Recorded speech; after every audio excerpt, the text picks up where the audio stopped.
Before the forum gets started, let me tell you how we're going to proceed. The reason why I'm doing this ahead of time is so as to not take into account on the hour the forum's going to be broadcast. Okay. This forum is being sponsored by two different groups: the Johnson County Task Force on Aging, which I happen to be the chair. My name is Bob Welsh. And by the Johnson County League of Women Voters, and Bob Beaumont is the chair of that illustrious group. The Press Citizen has been a real ally with the Johnson County Task Force on Aging, and Jeff has always agreed to be on the panel and tell people that his role is to ask the tough questions. So the other panel member is Jeff Kirris Carlson, who's the opinion editor for the Press Citizen. How this is going to operate is we're going to give, and we just drew cards, and John Archer won, and he selected to, at the end, the candidates are going to have 90 seconds to say anything that they want to say and cover any issues that have not been covered, okay? Which means that John will go first with a minute opening statement, and then Dave will give an opening statement, and then Jeff will ask a question, and they are going to alternate in terms of answering them. We have given them 1 minute to ask a question, to answer a question.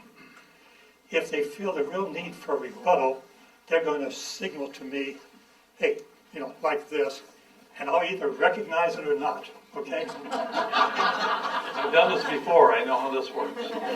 No, my concern is that if we have a rebuttal for every question and a rebuttal for every question, within an hour we're not going to have many questions.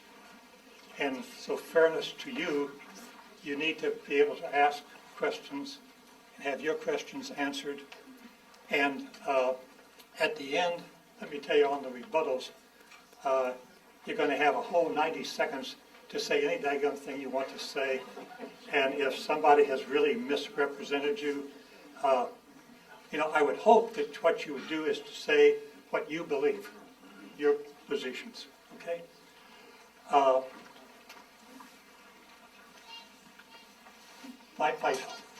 should say this to the candidates and to those of you who asked. My son told me that a good candidate forum would be where all the questions could be answered yes or no. And that the candidates could answer yes or no. So if it's possible, candidates, before you give your little spin, just say yes or no, okay?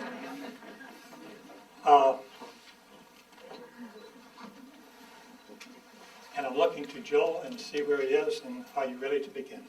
Okay. Welcome to this 2nd District Congressional Forum, sponsored by the Johnson County Task Force on Aging and the Johnson County League of Women Voters. We're delighted to have as our guest today the incumbent congressman from the 2nd District, Dave Loebsack, who's a Democrat, and his challenger, John Archer, Republican. Asking the questions. Jeff hopes you'll clap for him, and Barb for him. Asking our questions will be Jeff Kirris Carlson from the Press Citizen and Bob Beaumont from the League of Women Voters. If you have questions and cards, if you would hold them up, Naomi will be collecting them. She is in turn going to sort of sort those and hand them to me, and I will then hand them to Jeff and Barb for questioning. So with that, John, I hope it's okay if I call you John and Dave. John, please begin. You've been calling me that since I knew you, Bob. Well, thank you so much, and thank you for our sponsoring organizations, and thank you all for being here. This is a tremendous crowd for a Monday afternoon. A little bit about myself. For the past 12 years, I've had the distinct pleasure of working for one of the world's greatest companies, John Deere. I'm part owner of a Bettendorf-based manufacturing facility, the Shebler Company, where we employ over 160 individuals, and I also currently serve on the Pleasant Valley School Board. I'm very happily married to my wife, Andrea, and we have two small children, Henry, age 6, who just started first grade this year, and Beatrice is 3. And that's why I've decided to run for U.S. Congress, because I want Henry and Beatrice to have a better, stronger, more secure America than what we currently have today. And if we continue down this path where we spend $1.2 or $1.3 trillion more than we're bringing in, and we add that to a $16 trillion of debt, America, as we know it, will cease to exist. Thank you very much.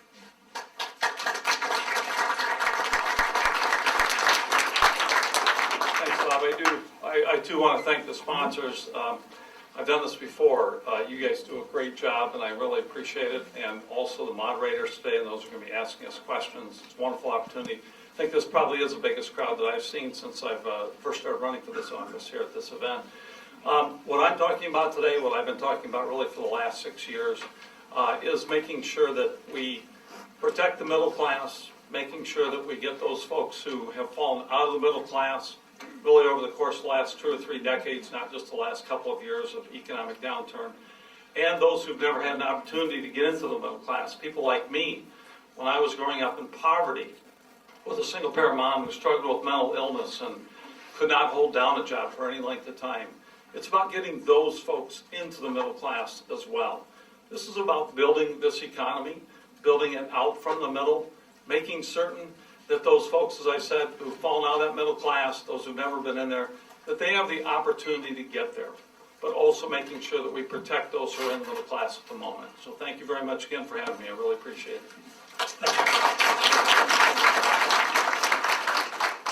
Let me ask you from now on to please refrain from clapping. It's only going to take up time. Okay? And so, Jeff, you want to start off with, I hope, the most difficult question of the day, and Dave gets to answer that first. All right. As both of you know, back in 2008, there was a massive flood that hit the University of Iowa very hard.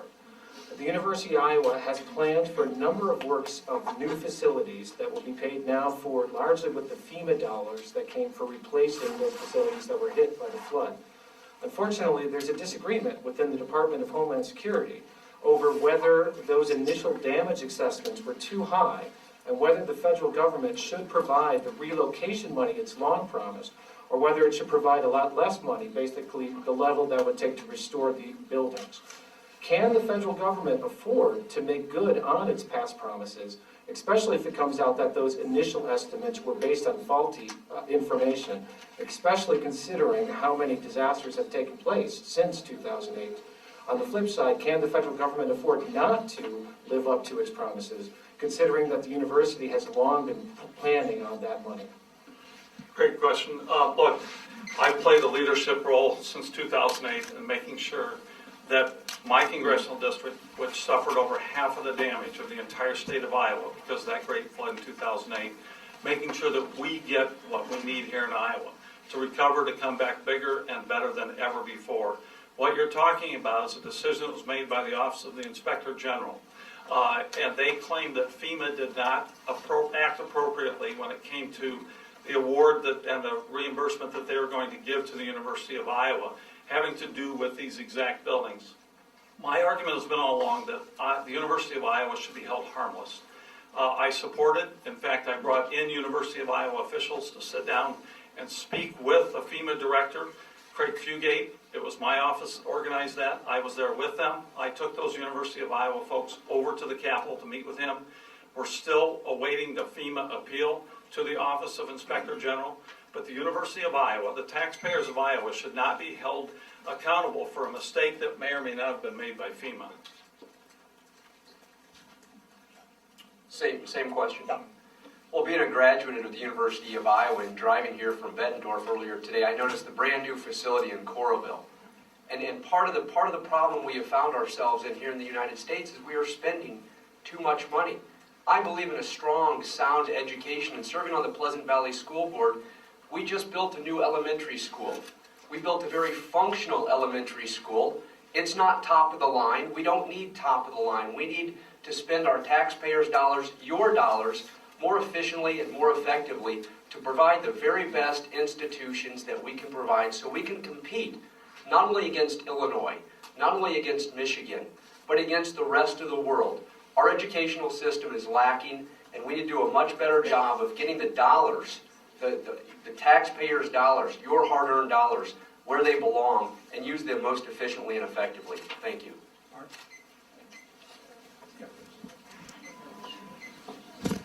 In this time of high unemployment, what are the most important things that should be done to improve our nation's economy?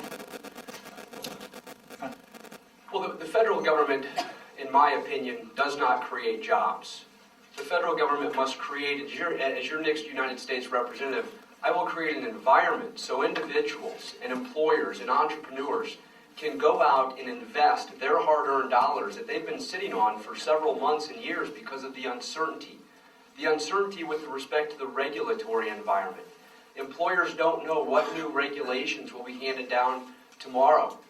Right now, individuals and businesses don't know what the tax rate will be come 1 January of next year because this Congress has been the most dysfunctional Congress America has ever seen.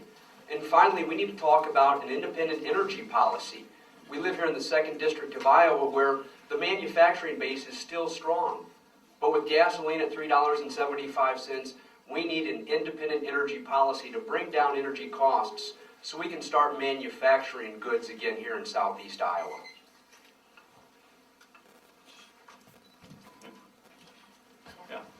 Yeah, I will answer that question, but I do want to mention one thing. John, I'm not sure that you understand what's happening out at that new building in Coralville. I was just there for the grand opening the other day, the UIHC building. Their focus, at least one of the focuses, is going to be on primary care. I think that's something that we all understand. We need more primary care doctors in the state of Iowa and throughout the country.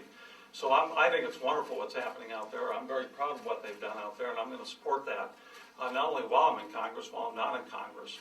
When it comes to jobs, I've been working on jobs for the past 6 years. I've been working across the aisle for the past 6 years. I partnered with Bobby Schilling, a Republican, across the river and across the aisle to do everything we possibly can to make sure that the Rock Island Arsenal stays not only as a great organic manufacturing base for our military, but also so it can serve to create more jobs in that region. And it's something that's absolutely critical for that region. And not just for that region, but for the entire country. It's for our national defense. And I know, John, you mentioned at one point that you wouldn't have voted for the NDAA, that Defense Authorization Bill of 2012, which actually incorporates my part of that bill, which provides for the Rock Island Arsenal to engage in public-private partnerships on an unlimited basis. Bob, may I have 30 seconds for rebuttal, please? Thank you. My opponent says he's for jobs, but we must keep in mind that when 3 free trade agreements were brought to vote in the United States House of Representatives, that would have created thousands of jobs here in Iowa, that had the support of the United Auto Workers, that had the support of hundreds of agricultural businesses, that the former governor of the state of Iowa, Tom Vilsack, the current Ag Secretary, was in favor of. He voted against those trade agreements. He voted against good, hard-working, paying jobs in Iowa. Dave, why did you do that? Pardon me? Why did you do that? Great question, because those were NAFTA-style so-called free trade agreements. They weren't free trade agreements. They certainly weren't fair trade agreements. We know what happened in Iowa because of NAFTA. We lost 11,000 jobs that went overseas. That's what this is about, making certain that, yes, we have the proper regulatory and tax environment for our great businesses. But it's also about differences between the two of us in terms of how we go about making things in America again. It's about setting the proper tax and regulatory environment. It's about, in particular, closing the tax loopholes that really incentivize and encourage companies to take jobs overseas. John has not said he's in favor of closing those tax loopholes. This is a big difference between the two of us. I'm going to take Bob's advice and phrase this as a yes or no question, but please elaborate after yes or no. Is passing a balanced budget amendment a necessary step towards helping the nation get its fiscal house in order? Which one is first? I think we've lost track. John. Thank you. You think I am? Yeah, great. I actually voted for a balanced budget amendment. It is not a perfect solution to the problem, but I think it's a good start. I think it's something that we have to have out there so that, as John said, the dysfunction in Washington, D.C. is dealt with. We all agree that Washington, D.C. is dysfunctional. There's no doubt about that. I hear that from folks every single day when I'm in the district on the weekends and for the extended district work periods. But what we've got to do, certainly on a balanced budget amendment, I think that's absolutely critical. In fact, I sat down with a Republican from Michigan who was giving serious thought to introducing a balanced budget amendment, and I helped him craft that balanced budget amendment so it made sense, so we could ease in over time to a balanced budget amendment. We can't do this all at once. Ron Paul was wrong when he said that we had to cut $1 trillion over 1 year. That would put us back into a recession immediately. That's the wrong thing to do. But we've got to get our fiscal house in order. We've got to cut the deficit, and we've got to make sure that for my 3 grandchildren, for future generations, we don't will them a very, very large national debt. That's simply unacceptable. Yes, we must get our fiscal house in order. And keep in mind, my opponent's been in office since 2006. And in 2008, President Obama had a supermajority in the Senate and control of the House of Representatives and did absolutely nothing with respect to controlling spending. We've now had year after year after year of trillion-dollar deficits. And my opponent has been ranked the most ineffective member of the Iowa delegation. We need to do better. Iowa lost a congressional member because of the redistricting. We've gone from 5 to 4, and we need real leadership. We cannot wait any longer to delay the inevitable. We must make some very, very difficult decisions. I have the knowledge working at John Deere. I have the skills, and I would appreciate your vote on November 6th. Do you want to go? Sure. The effectiveness thing, I think that this is just amazing to me. That was a beauty contest as far as the pundits in Washington, D.C. was concerned. If you look at what that story actually was about, I made a decision, a conscious decision when I went to Washington, D.C., that I wasn't going to speak to the pundits in Washington, D.C., because I couldn't care less what they think about my record. What I care about is what the people of the 2nd District think about my record.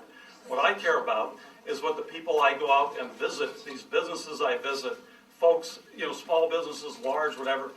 I would like John to go to Burlington and ask them, who got the $28 million to finish the BNSF bridge at Burlington? That was me. Who was the person who got the funding for the bypass, for one of the interchanges at the bypass in Fort Madison, and for the water plant in Fort Madison? That was Dave Loebsack. I would venture to guess if you went to those folks, they would tell you a different story than the Washington pundits who are asked about the effectiveness of our representatives here in Iowa. May I have 30 seconds, please? Go ahead. I have been to Burlington. I've been to Fort Madison, where Siemens just laid off over 400 individuals because of this dysfunction in Congress. We can't afford to wait any longer. We need to elect an individual who understands what it takes to create jobs, not only here in the 2nd District, but all across America. And it's not more regulations. It's not the burdensome banking regulation that you voted for, Dodd-Frank. It's not higher taxes. It's more common sense business proposals that we need to take to Washington, D.C. Barb. Please explain why you do or do not support the Affordable Care Act. In 1 minute? Well, Ditto. Well, let's start with the fact that it's 2,700 pages that my opponent, by his own admission, did not read or was not fully briefed on. 2,700 pages. Let's talk about the burdensome taxes that are in the Affordable Care Act. We were down in Kelowna talking about visiting small businesses. There's a medical device manufacturer in Kelowna. Civco, sitting down in their conference room, they said, John, the Affordable Care Act is going to cost us $1.5 million annually. And guess who gets to pay that? It's not Civco, it's us. It's us. And it's the payment mechanism is falling apart. Right now, it's dysfunctional. It's too long. We need simpler solutions to what ails this country. I have to be flabbergasted that John actually said that I said that I did not read the Affordable Care Act. This is absolutely amazing. On the durable medical equipment tax, I actually voted to repeal that. I voted to repeal that. I've listened to folks in my district when they talk to me about the Affordable Care Act, about the problems with the Affordable Care Act. I take into account what people talk to me about and what they tell me about.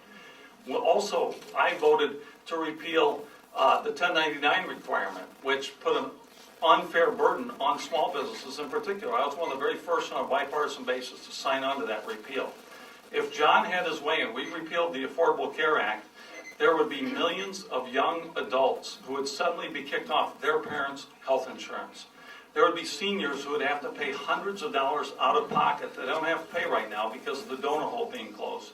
Any number of other issues I'm more than happy to talk about why we should not repeal the Affordable Care Act. I'd like 30 seconds, please. By your own admission, when you were sitting in the mayor of Bettendorf's office, Mike Freemeyer, you admitted to him that you did not read the Affordable Care Act, 2,700 pages. If Nancy Pelosi, by her own admission, said she did not read it and we must need to pass it to see what's in it, I find it disingenuous. And you've just made my point. You have voted to repeal the 1099. You voted to repeal the Class Act. You voted to repeal the medical device tax. What's next? As we peel back the onion of the Affordable Care Act, what's next? We must repeal and replace with a simpler solution. I'm going to follow up on healthcare for a while, so I guarantee this is not the last word on the Affordable Care Act as well. Mr. Archer, you've called for a full repeal of Affordable Health Care, the Care Act, but you've also said you support some of its key provisions. You've already outlined your problems with this as well. Why do you feel that repealing the legislation and starting over from scratch is a better option than you working with the existing legislation? And the flip side for you, Mr. Loebsack, that why do you feel if you have such concerns with parts of the act, why not repeal and start more simply? Right, and thank you. Because again, if it's such a good piece of legislation, why are we now gutting it piecemeal? You know, if you voted, when you made that vote, and it was a good piece of legislation, now why are you, once you understand and read the unintended consequences, why are you voting to take parts out of it? I don't understand that. We need, and it's just not with the Affordable Care Act, it's Dodd-Frank, and over 2,000 piece of burdensome banking regulations that was passed in 2010, and only half of it has been implemented to date. It's this uncertainty that exists that is causing job creators to sit on their back pockets and not invest in people and capital to create the jobs that we need here in America. Think about the uncertainty and the chaos that would exist if suddenly this thing were repealed halfway through its implementation. That 24-year-old who is now on his parents' insurance policy suddenly gets thrown off that insurance policy. Women who now would have to pay, once again, higher premiums because just being a woman is considered, in effect, a pre-existing condition. This makes no sense. Or young people, someone who's 14 years old and has a pre-existing condition. Right now, health insurance companies cannot deny them coverage. If we repealed this now, lock, stock, and barrel, those folks would not be able to be covered through health insurance at this point. That's simply the wrong way to go. I'm going to do what I can moving forward while this is implemented to make sure that it's implemented properly. But it needs to be implemented. It needs to go forward. It's the right thing to do, and that's why I voted for it. May I have 30 seconds, please? All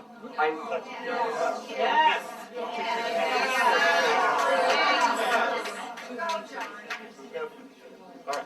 One more yes or no question on this to get at kind of your philosophy of what Congress is able to do under the Constitution as well.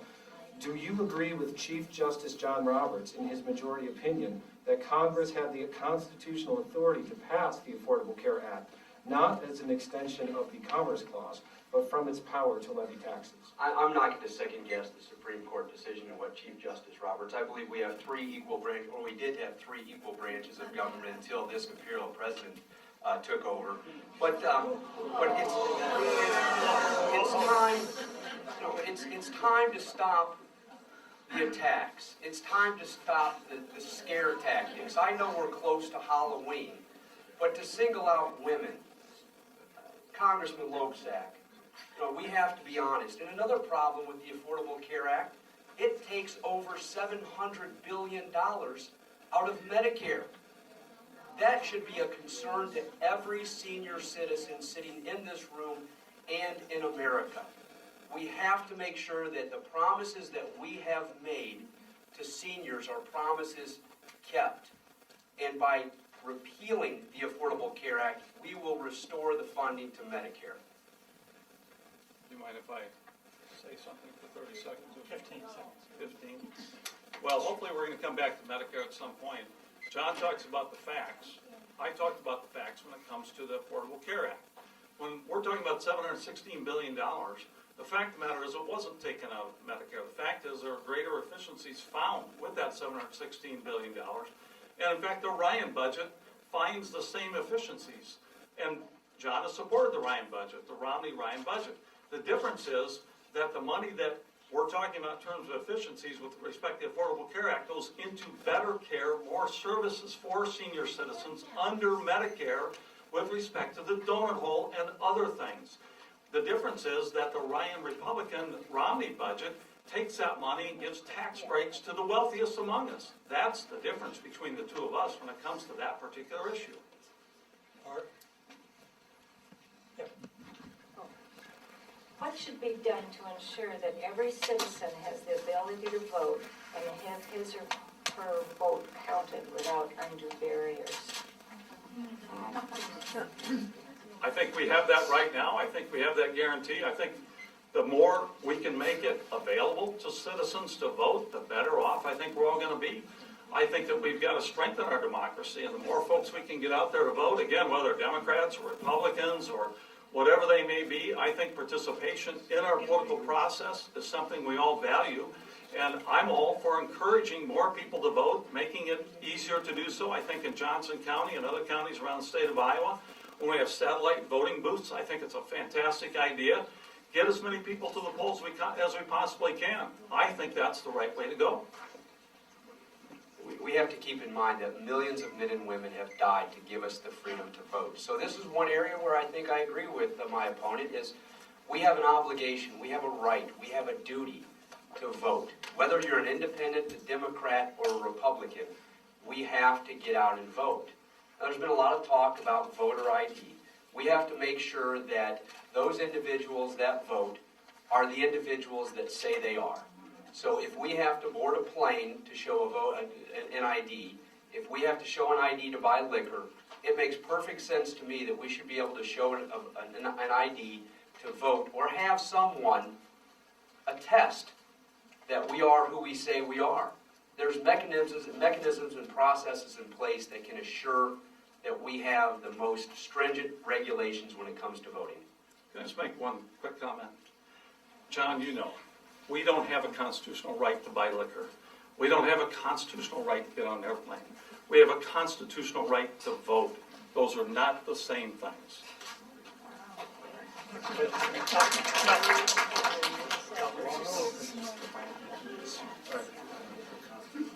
What would a true comprehensive immigration reform policy look like? Again, 1 minute. This is one area where I think the federal government has grossly underreached its authority.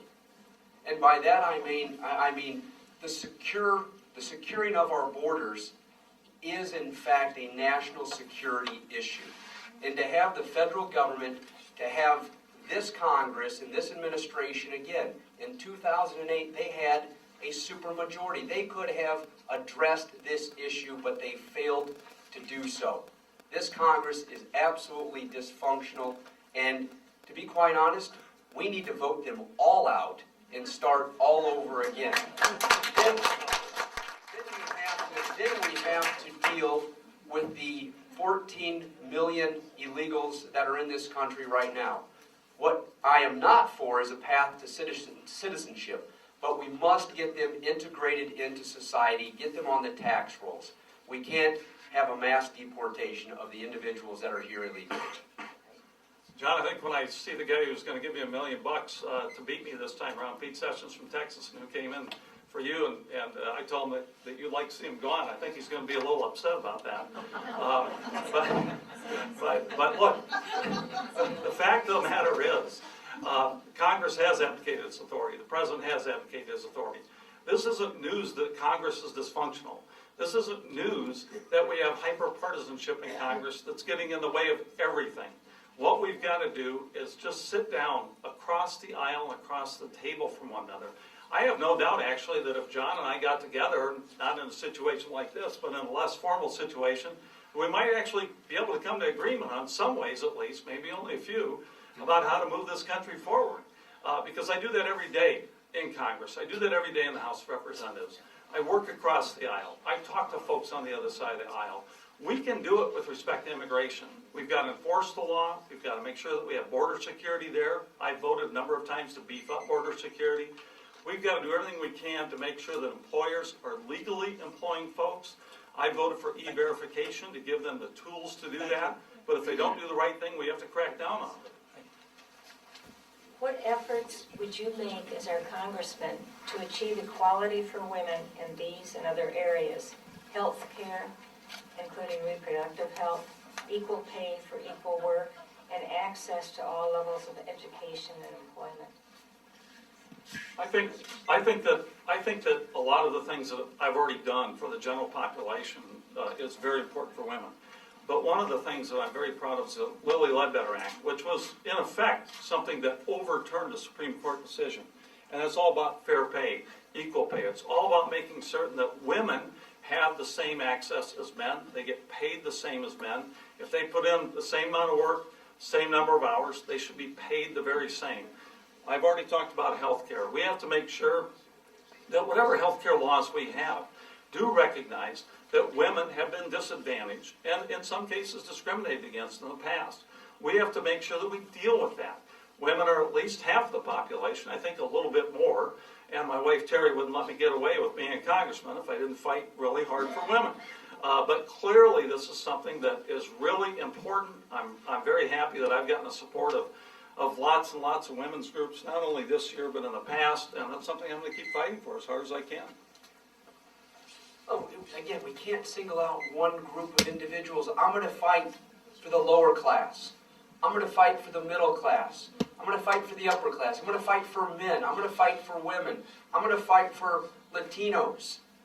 And it means jobs. And we have to get back to focusing on the economy. And when we have this economy growing at 3 or 4 or 5%, right now it's growing at an anemic 1.5% because, again, of these burdensome regulations that businesses are facing every day. The uncertainty with respect to the tax structure, the lack of an energy policy. You know, we can't pick and choose winners and losers. I'm going to be a congressman for everybody. And when I'm elected, I'm going to spend more time in the district representing you, your needs and your dreams, than I will in Washington, D.C., because at the end of the day, this is not about me. This is all about you, the people of the 2nd District of Iowa. Another question about debt and deficit. Is the Simpson-Bowles, the recommendations by the Simpson-Bowles Commission, is that a workable compromise for moving forward for addressing debt and the deficit? If I were the president, I would have embraced that proposal. He did not. No, this is a plan. Just like the Ryan budget, the Republican budget, it's a plan. And drawing upon my experience at John Deere the last 3 years where I've negotiated contracts, that's what we have to do. We have a starting point now with Simpson-Bowles or with the Ryan plan. Now let's get together in a room and innovate and move this country in the right direction. And that's not more gridlock. That's solving solutions. That's providing individuals and businesses with certainty. So we have a starting point now. We've reached across the aisle. The Senate has been dysfunctional. The President has not led. We have to reach across the aisle and get things done to move this country back in the right direction. Actually, what I signed on to long ago was legislation that would not only set up a Bowles-Simpson type panel, but it would actually require Congress to vote yes or no. You want a yes or no answer on a lot of these questions. This would actually require Congress to vote yes or no. That wasn't the way this was set up in the first place. The President set this up, but there was no requirement for Congress to act on it. Even worse, if you look at the folks who are on that commission, Paul Ryan was one of them. Because of Paul Ryan and more Republicans than Democrats, they didn't even get the votes out of there to send it to Congress. So, John is right. We're right. This is all dysfunctional. But we have to make sure that we understand where the problems are. And clearly, again, I try not to engage in the partisan bickering and all the rest. I think folks who know me well, especially my colleagues in Washington, D.C., who come to me and ask me to be on their legislation when they're on the other side of the aisle. The fact of the matter is, we've got a situation in Washington, D.C. right now where the Republican leadership has refused even a 10-to-1 ratio when it comes to cuts versus revenue. We've got to have a balanced approach. Simpson-Bowles, I think, was a good start on that. I don't agree with everything that they propose, but we've got to have the conversation, and we've got to do it in a bipartisan way.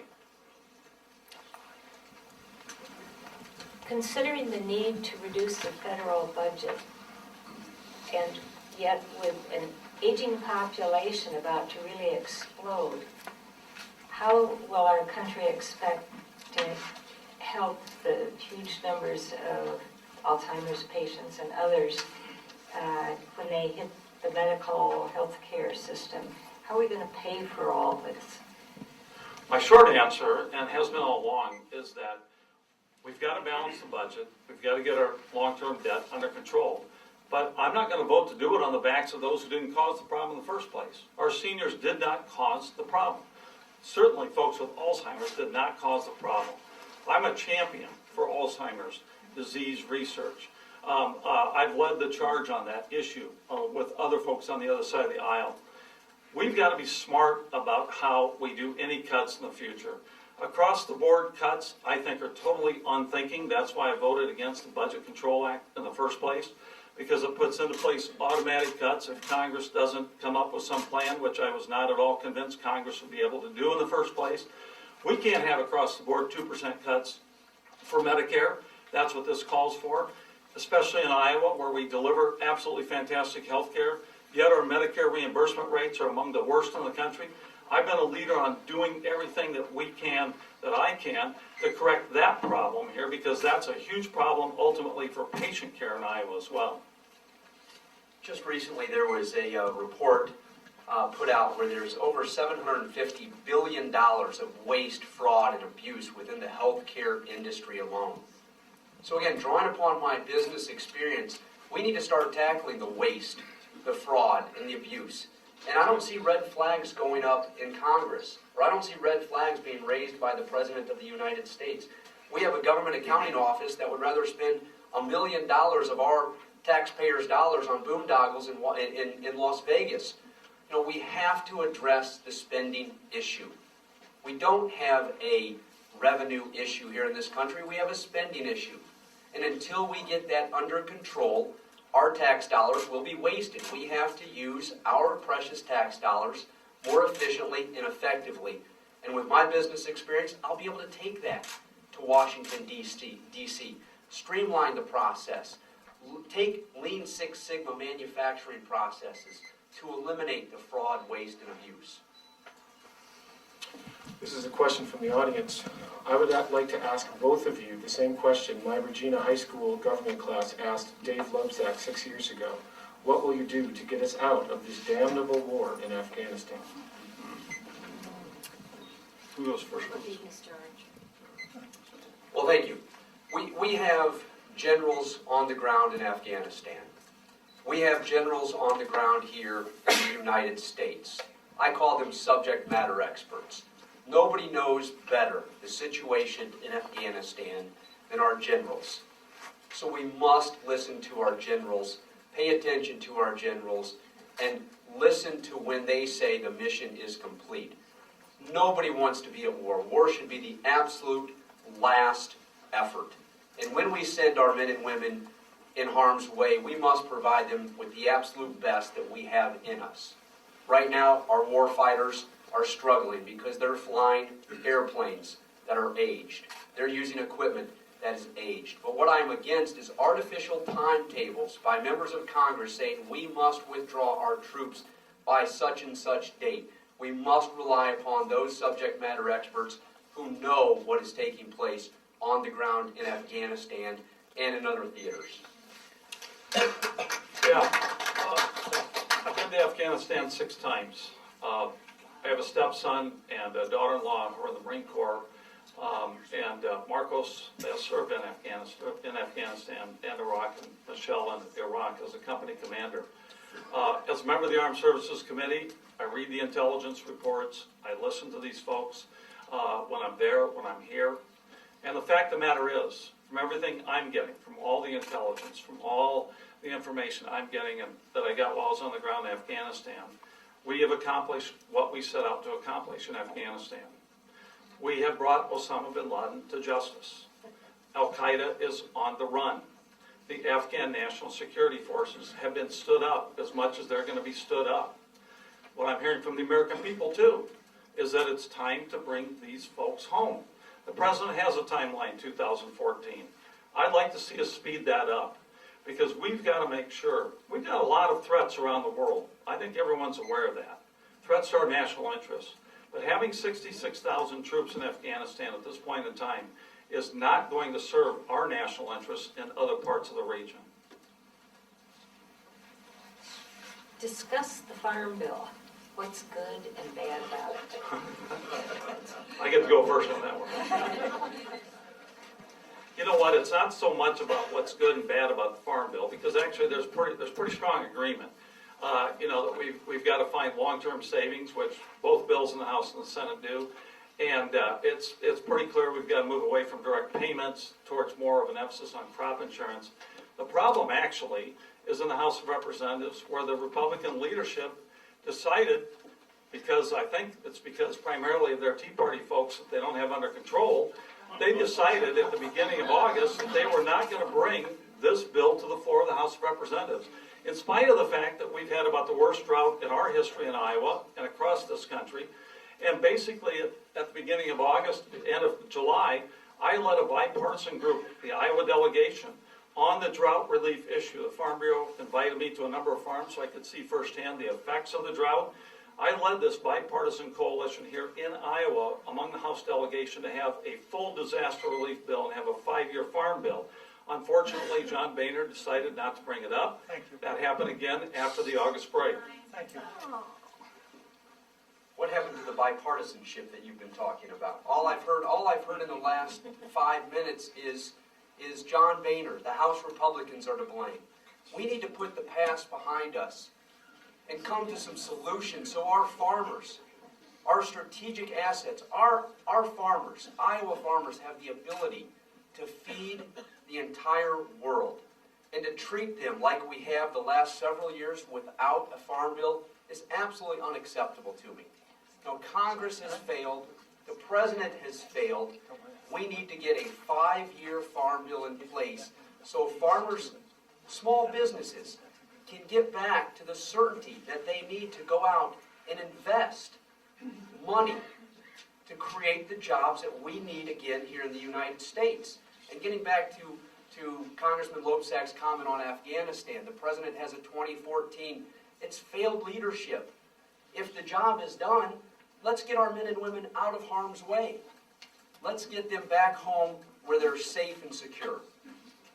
Can I just respond to the Farm Bill question? Yeah, John talks about bipartisanship. I think I stated, John, that I led on a bipartisan basis among the Iowa delegation to get that farm bill out of committee and to get an effective disaster relief bill. It's not being partisan if you find where the blame should lie, and if it's the Republican leadership, then we've got to call them out on that. And that's exactly what has happened. In fact, I'm part of the whip operation, a bipartisan whip operation in the U.S. House of Representatives. We went around and tried to figure out if we had enough votes to pass the Farm Bill. There are votes there. I was part of that leadership role in finding those votes. We know for a fact they're there. John Boehner simply refused to bring the bill to the floor.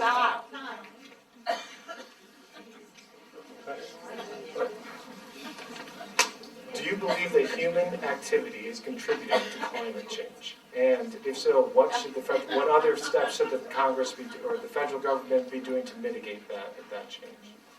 I believe firmly in relying upon scientific, hard evidence. My wife and I lived in Germany for a year with John Deere from 2008 to 2009, where recycling is extremely, extremely important. So when we came back, we started teaching Henry, our 6-year-old son, and Beatrice, our 3-year-old daughter, what it means to recycle. I haven't seen hard evidence that says humans have contributed to global warming. I'm sure we have contributed to global warming, but to what extent? But we have an important role to play in keeping the environment as safe as possible.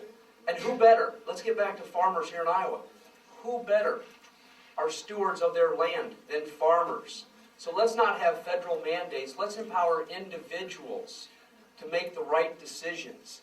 But we have to do our part to keep Mother Earth as safe and secure for the future generations as possible. The short answer, yes, I do believe human activity has contributed to it, but that's only one of many factors, of course. And look, I mean, a lot of science is out there around this. There's absolutely no doubt about that. But we've got to, as was just mentioned, we've got to take a lot of personal responsibility for this. There's no doubt about it. Each one of us can decide on our own what we're going to do about climate change and how we're going to deal with that. But we've got to invest in cleaner sources of energy. And that's where wind energy comes in. Wind energy is absolutely critical. It is clean. It creates jobs. We've had over 6,000 jobs that were created in Iowa alone because of the wind energy industry. John has not said unequivocally that he would have voted for the production tax credit in the first place. Chuck Grassley, talk about bipartisan. Chuck Grassley is the father of the production tax credit in the early 1990s in Iowa. We've got to continue down this road. This is just one of many examples. That production tax credit, again, it's been held up in Congress. There's bipartisan support for it. We've got to do the right thing on that issue. I'd like 30 seconds to respond to that wind energy tax credit. We had an opportunity just a few weeks ago to visit TPI, the wind blade manufacturer in Newton, Iowa. I sat down, they showed me a graph, and I'll be more than happy to share it with anybody in this room. They don't want the wind energy tax credit for another 10 years, but what they want a couple more years, and that's what we have to do with respect to some of these infant energy sources. We have to provide them a long enough runway to stand on their own. We cannot continue to subsidize forever. What do you think Congress can and should do about racial disparity in the criminal justice system and in terms of educational outcomes for kindergarten through 12th grade students? I'm a little confused. Are those two different questions? Yeah, all right. Let's Sorry, deal Barbara. with the criminal justice system Okay. and the racial disparity. Well, clearly, I think it's been demonstrated that there are racial differences in our criminal justice system.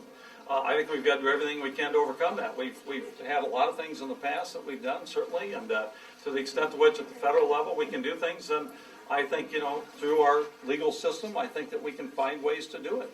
I think that kind of racial disparity has existed in America. I don't think it's nearly what it was in the past, but I'm open to ideas that folks may bring forward so we can remedy that situation. We're a nation of laws, and if you're white, yellow, blue, black, if you're breaking the laws, then you need to be held accountable. So we're a nation of laws, and it perplexes me that the president has recently said to several businesses that might have to issue layoff notices because of this uncertainty that we're not going to, we're going to relinquish you or release you from the Warren Act, which is a law. We are a nation of laws, and we have to abide by those laws. If we want to change laws, there's a process in place in which to go about changing laws. But we have to enforce the laws that are currently on the books. How big is a small business? Great question. Well, that is a real good question. I'm part owner of Shevler, a manufacturing company in Bettendorf, Iowa. We employ 160 individuals. And I guess I'll ask my opponent that specific question because he has come out publicly and said that he would be in favor of extending the Bush-era tax cuts for small businesses and farmers, adding complexity to the tax code. And I don't know the proper size of a small business. Is it two employees? Is it 5 employees? Adding complexity to the tax code is the wrong way to go, in my opinion. Actually, there are ways that we can determine this. What I do, as far as my own particular tax proposal, which John mentions, I go by the SBA. The SBA has a number of different, the Small Business Administration. For a manufacturing firm, for example, they go up to 500. That's a small business. Depends upon the particular industry that we're talking about. But for manufacturing, we're talking up to 500. That may seem like a big company to a lot of folks, but that's officially how the Small Business Administration defines small as far as the manufacturing sector is concerned. And yes, I offered that tax proposal, hopefully as a compromise between Democrats and Republicans and their tax proposal. I do believe that $250, for those earning $250 and above, we have to go back to the Clinton-era tax rates.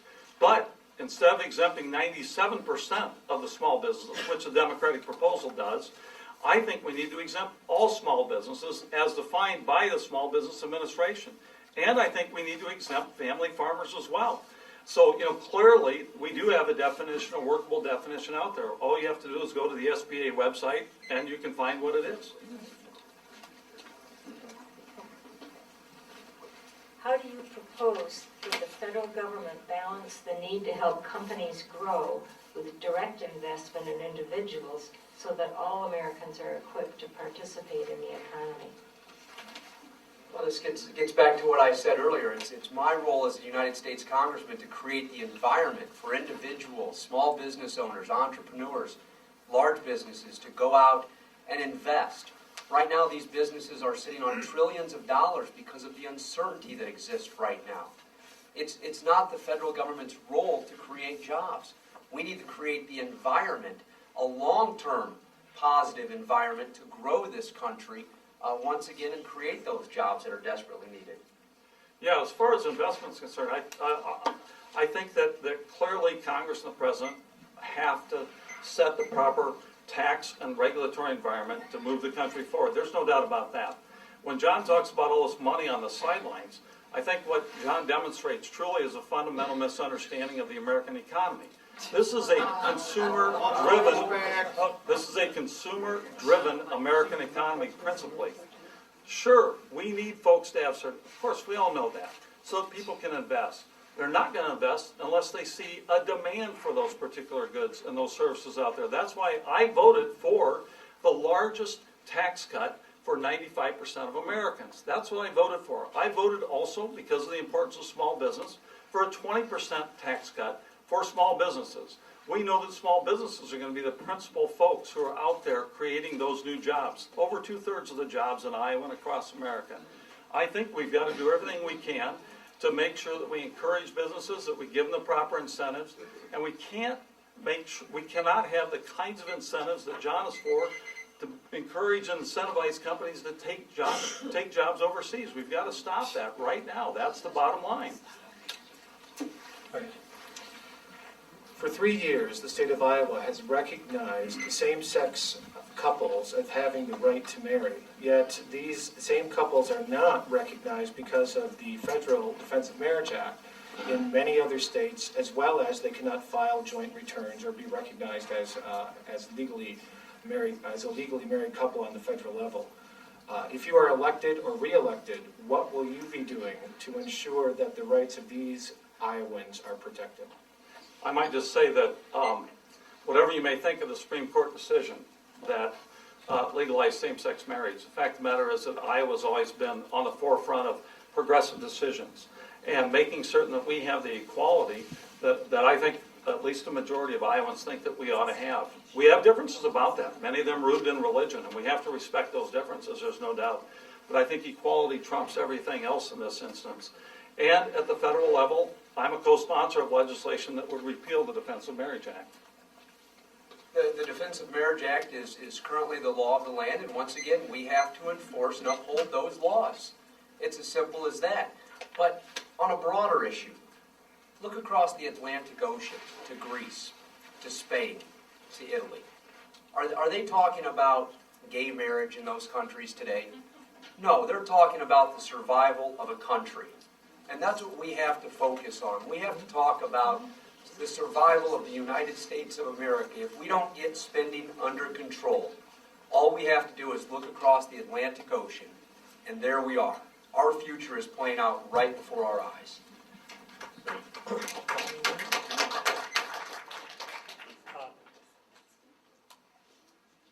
Let me ask, my son will be in favor of what I'm going to do. Yes and no question. But would you stand the premium support for Medicare? Premium support. It is not the same. Are you for tort reform? Yes. That's a tough one. Are you in favor Not what of most of these folks want. Are you in favor of insurance companies being able to sell insurance across state lines? Please vote. Yeah. Yes. Do you support the Ryan budget? No.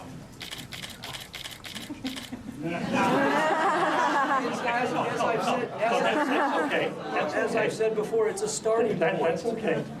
That's okay. Let me see it. Thank you, Bob. We sort of drew cards, and Dave, you get 90 seconds.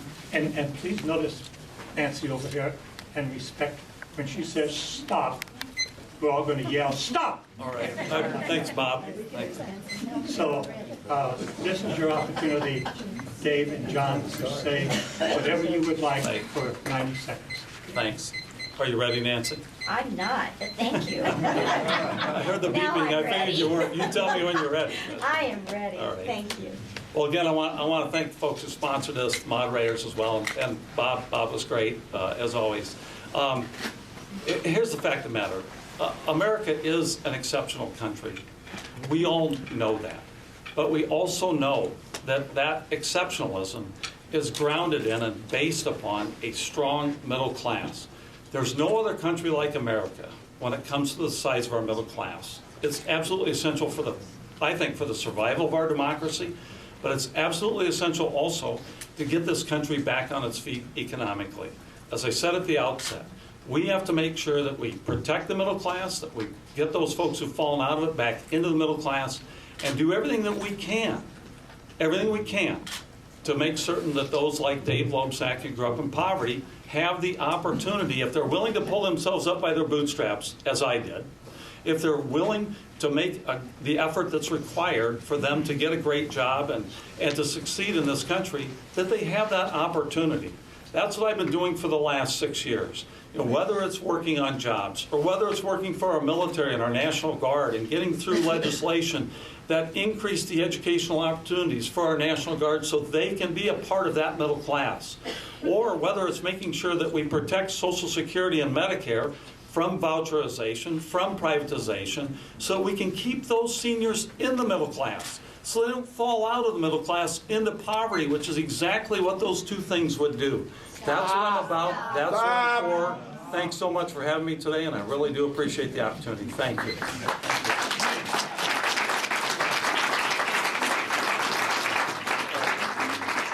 Thank you again to our sponsors, and again, thank you to all of you for being here. What a wonderful audience mid-afternoon on a Monday. It really has been a pleasure talking to you today. You know, the irony of any election is that the focus tends to be on the individuals running for office to represent you, the people. This election is not about me. This election is not about my opponent. This election is all about you.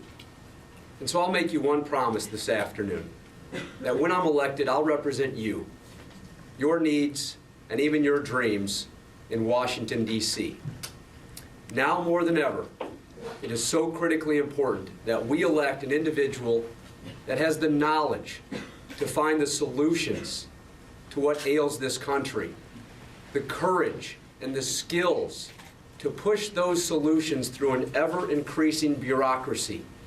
And with my experience at John Deere, with my experience being a small business owner, and my experience serving on the Pleasant Valley School Board, I have such knowledge, I have such skills, and I have the courage. And on November 6th, I would really appreciate your vote. Thank you so very much. Commercial. You want to sit down now, Bob? Yeah. Okay.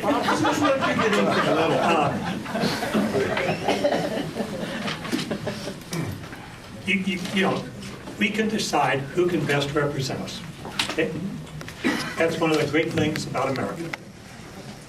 Now, these two gentlemen do not know that I'm going to say this, but if you go to their website, they've got a way in which you can contribute to their campaign.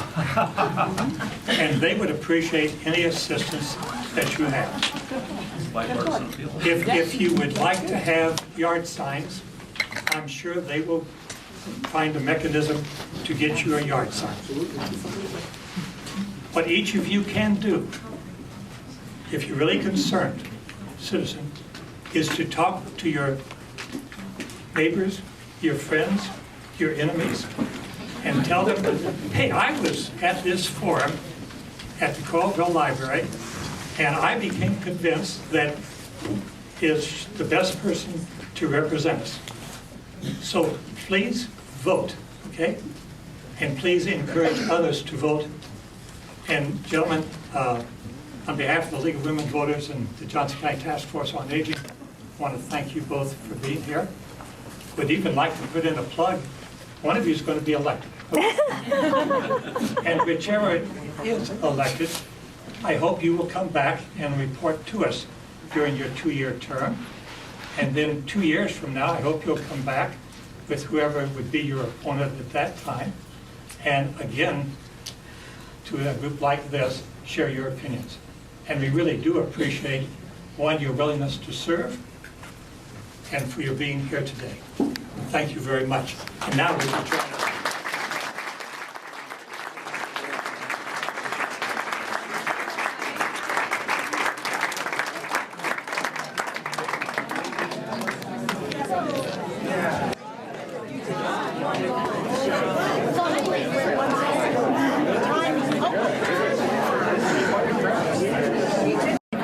Was the Affordable Care Act passed and decided on behind closed doors? We have 5 minutes. Okay. Hi, John. I'm Holly Berkowitz. Holly, nice to meet you. Hi, I'm from Public Access Television in Okay. Iowa City. And I have a question about the economy. Yes. Ironically, our cash system only counts the cash flow and privatization, deregulation, but it doesn't really count the real most critical flows like oxygen as O2, as water, as H2O, and topsoil that is rich topsoil that grows green and food and shelter. God's nature produces those things in the photosynthetic world of God's nature and to supply human cities. And our human cities demand those resources, but do not pay for them and destroy them instead. How would you build an economy that values the invaluable and balances Earth's budget? One thing that I've learned on the campaign trail is individuals all have very unique questions that they ask of not only myself but of Congressman Loebsack. So unfortunately, Holly, I need to do a little bit more research on that, and I'd appreciate you providing me any websites or any information that I might be able to educate myself on to more fully answer your question. Well, whether you make it to Congress or not, Thanks, could you Holly. please take it to the Republican Thank you very much. leadership that we need to balance Earth's budget. Please provide me with some more information.